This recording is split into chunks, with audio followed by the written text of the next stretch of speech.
Relations between India and Canada have been rocky for some time, but now they have hit a rock bottom, especially after the Canadian Prime Minister Justin Trudeau accused the Indian agents of the government of having being involved in the killing of a prominent Sikh leader, Harjinder Singh Nijjar, who is, of course, one of the most wanted terrorists carrying a cash reward of 10 lakh. Now, what has happened? The diplomatic standoff has become sharper and shriller. India has denied these charges. The diplomats from both sides, that is Ottawa and New Delhi, have been expelled. Citizens have been issued an advisory. Visas have been suspended.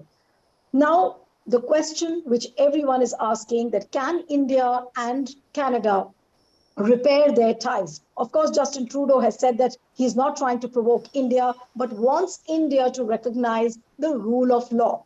So, where is this diplomatic standoff really heading to? Joining me now is veteran diplomat Vivek Katju, joining us on the Federal. So, thank you so much for joining. But I can't see Mr. Katju right now. Is he there?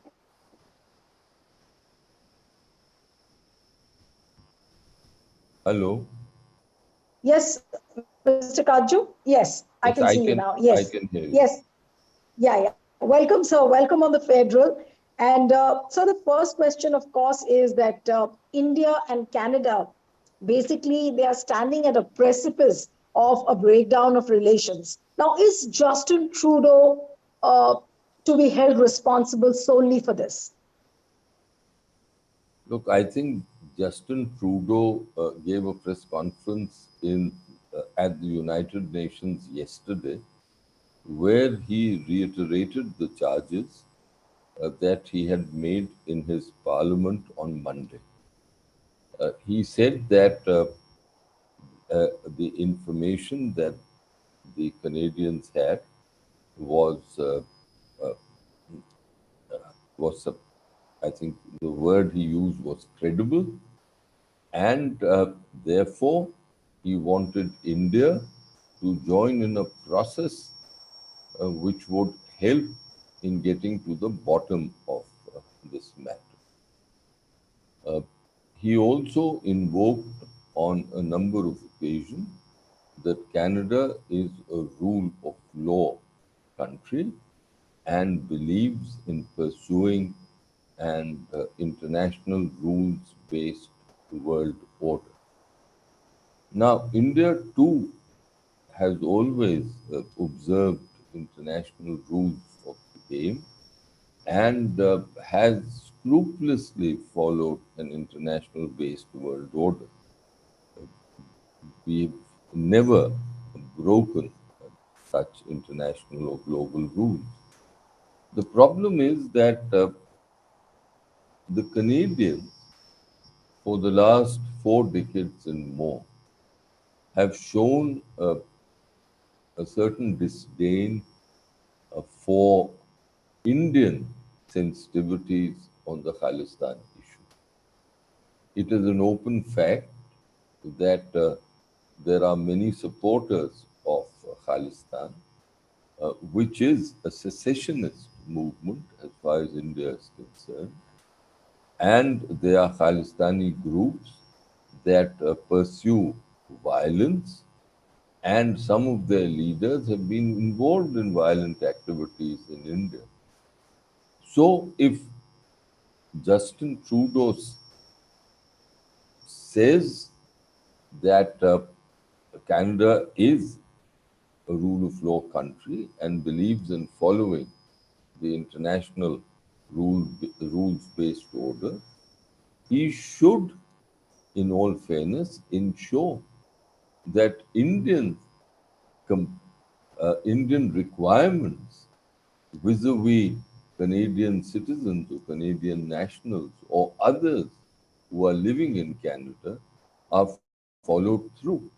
It is simply not acceptable that Indian judicial processes are held to a lower standard by Canada, and that they say that that the information that we are providing is not acceptable to them, and that it does not match the criteria set by their courts, for instance.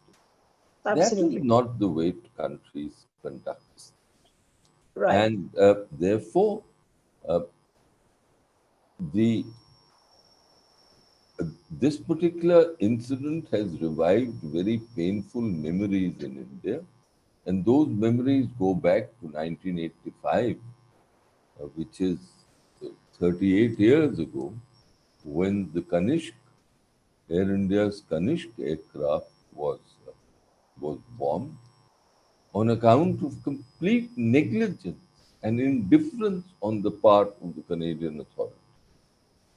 Canadian writers have themselves revealed that in 1982, Mrs. Gandhi, then Prime Minister, asked for the extradition of a particular individual, and Pierre Trudeau, ironically Justin Trudeau's father, simply overlooked that request and gave some very, you know, incredible responses.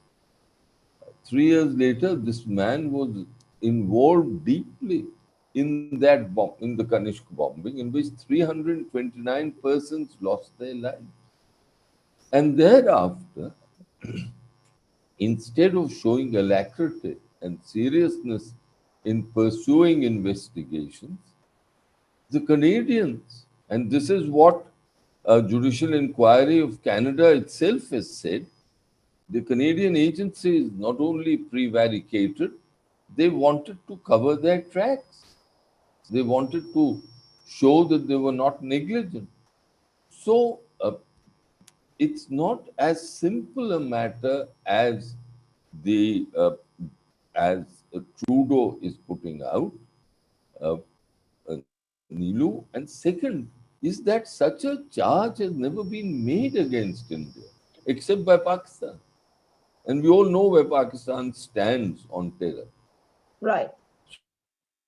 So therefore the disappointment and even more anger in official circles in Delhi is not surprising, and that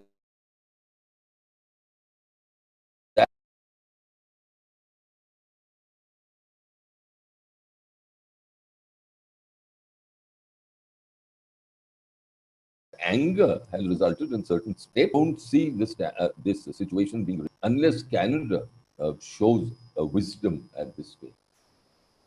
Right. But so the kind of actions taken by India as well as Justin Trudeau, are they not extreme measures? And is India also justified? Of course, Trudeau's actions have been considered as a political misstep on his part. But a tit for tat policy, is it really going to work as far as India Canada ties are concerned? Look, it's par for the course that if one country expels a diplomat of the other country, then the other country responds through expelling a diplomat of the country which has begun this process. So there's nothing new in that. In diplomatic circles, it's considered to be an ordinary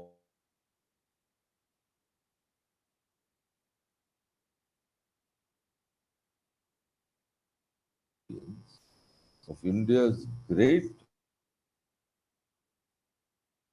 anger, which is to ask for a parity in the staff which of Canadian missions and consulates here with those that we have in Canada. And second, the suspension of visas for the time being to Canadian nationals. Now, these are signals that one country sends not only to the other state, but to the international community. And that is what we are doing. Right. Right. But Mr. Katju, but there are whole lots of conspiracy theories as to why Justin Trudeau went that far, and why did he have to take that extreme measure of, saying it in Parliament that look, India is accused of where Indian agents are involved in the killing. Why did Justin Trudeau actually do that? Is he catering to the political constituency, or is there a far greater reason? Because people are suspecting that China also could be interfering in this. Do you see a Chinese hand as well? Or that could be the probability? First of all,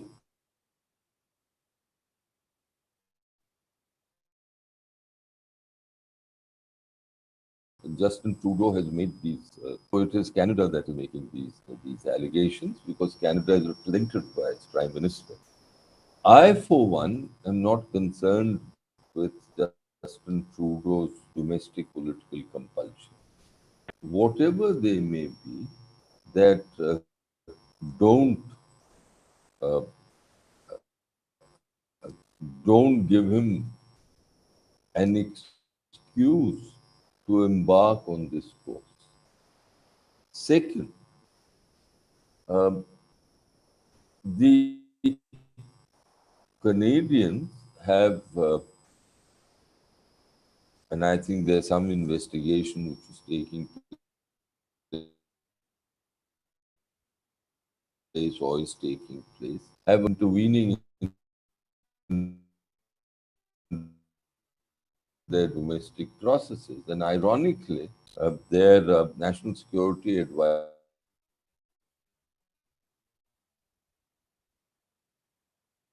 also accused India in her testimony.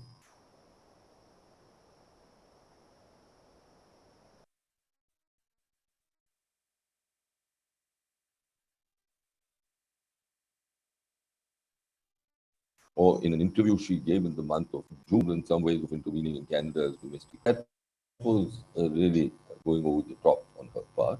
Because if it is Khalistan, then I think the Indian diplomats in Canada have a responsibility to explain the correct situation, giving the right perspective Right. on Khalistan to the Indian diaspora and others in Canada, because quite clearly within Punjab there is no such demand. If there is a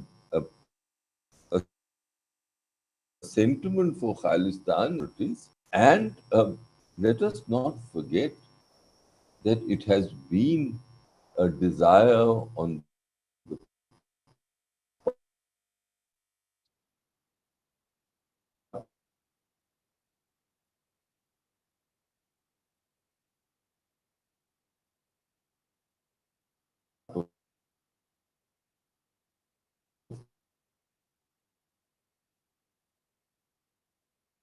Can you hear me, Ambassador Katju? Can you hear me, sir?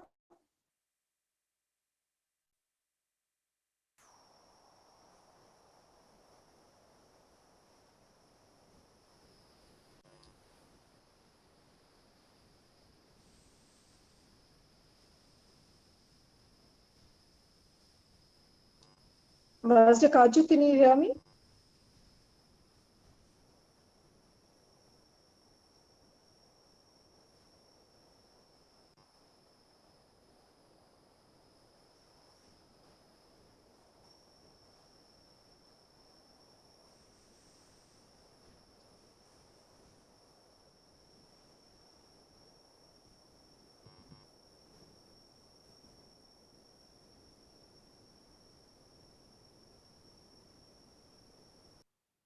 Yes, sir.